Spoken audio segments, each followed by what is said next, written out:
we don't have free speech, then we just don't have a free country. It's as simple as that. If this most fundamental right is allowed to perish, then the rest of our rights and liberties will topple, just like dominoes, one by one. They'll go down. That's why today I'm announcing my plan to shatter the left-wing censorship regime and to reclaim the right to free speech for all Americans. And reclaim is a very important word in this case because they've taken it away. In recent weeks, bombshell reports have confirmed that a sinister group of deep state bureaucrats, Silicon Valley tyrants, left-wing activists, and depraved corporate news media have been conspiring to manipulate and silence the American people. They have collaborated to suppress vital information on everything from elections to public health.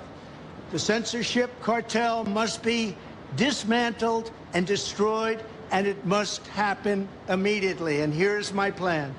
First, within hours of my inauguration, I will sign an executive order banning any federal department or agency from colluding with any organization, business, or person to censor, limit, categorize, or impede the lawful speech of American citizens. I will then ban federal money from being used to label domestic speech as mis- or disinformation. And I will begin the process of identifying and firing every federal bureaucrat who has engaged in domestic censorship, directly or indirectly, whether they are the Department of Homeland Security, the Department of Health, Human Services, the FBI, the DOJ, no matter who they are.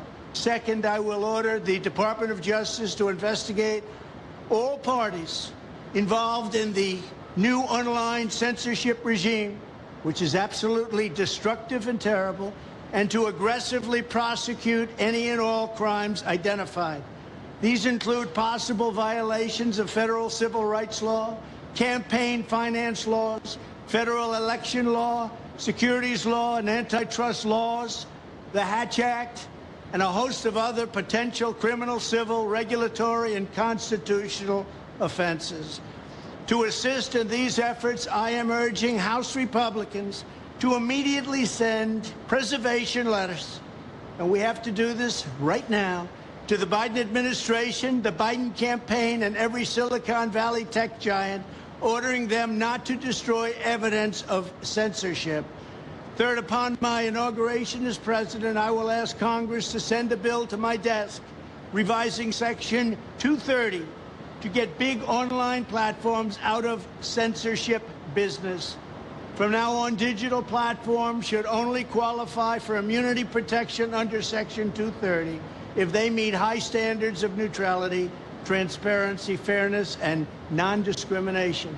We should require these platforms to increase their efforts to take down unlawful content such as child exploitation and promoting terrorism, while dramatically curtailing their power to arbitrarily restrict lawful speech. Fourth, we need to break up the entire toxic censorship industry that has arisen under the false guise of tackling so-called mis- and disinformation. The federal government should immediately stop funding all nonprofits and academic programs that support this authoritarian project. If any U.S. university is discovered to have engaged in censorship activities or election interferences in the past, such as flagging social media content for removal of blacklisting, those universities should lose federal research dollars and federal student loan support for a period of 5 years and maybe more.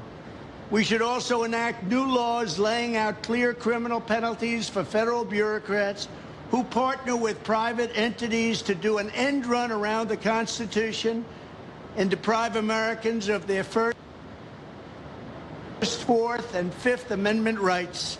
In other words, deprive them of their vote. And once you lose those elections, and once you lose your borders like we have, you no longer have a country. Furthermore, to confront the problems of major platforms being infiltrated by legions of former deep staters and intelligence officials, there should be a 7-year cooling-off period before any employee of the FBI, CIA, NSA, DNI, DHS, or DOD is allowed to take a job at a company possessing vast quantities of U.S. user data. Fifth, the time has finally come for Congress to pass a digital Bill of Rights.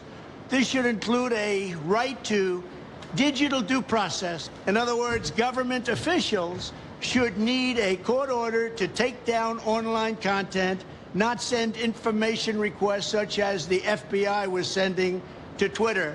Furthermore, when users of big online platforms have their content or accounts removed, throttled, shadow banned, or otherwise restricted, no matter what name they use, they should have the right to be informed that it's happening, the right to a specific explanation of the reason why, and the right to a timely appeal. In addition, all users over the age of 18 should have the right to opt out of content moderation and curation entirely and receive an unmanipulated stream of information if they so choose. The fight for free speech is a matter of victory or death for America and for the survival of Western civilization itself. When I am president, this whole rotten system of censorship and information control will be ripped out of the system at large. There won't be anything left. By restoring free speech, we'll begin to reclaim our democracy and save our nation. Thank you, and God bless America.